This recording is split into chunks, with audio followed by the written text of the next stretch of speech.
भद्रक जिला चांदवाली निर्वाचन मंडली गोपीनाथपुर पंचायत में बीजेडी कर्मी सम्मेलन दल पक्ष बैठक सहित निर्वाचन प्रचार को जोरदार कर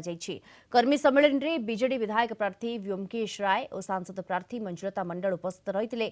चलित साधारण निर्वाचन में डबल संख्यार भोट देवा नहीं वार्ता को घरे घरे पहुंचाइबा कर्मी मान आह्वान देते। विजु जनता दलर कर्मी सम्मेलन एवं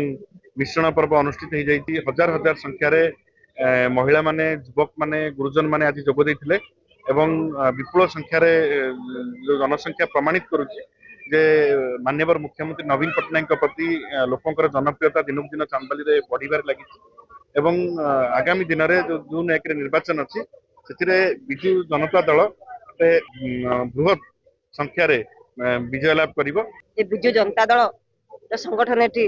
सुदृढ़ रही समस्ते प्रिय मुख्यमंत्री भल पाती और विजु जनता दल को भल पाती विजु जनता दल उन्नयनमूलक कार्य साधारण लोक मान पाखे पहुंची ए अंचल उन्नति होती 10 वर्ष आगुरी आपण मैंने देखिए चांदबाली निर्वाचन मंडली केते अनुन्नत थिला अगम्य थिला ए रास्ता घाट नथिला पानी नथिला पीवा पानी नथिला इलेक्ट्रिक नथिला आज ता संभव होईछि केवल व्योमकेश राय महोदय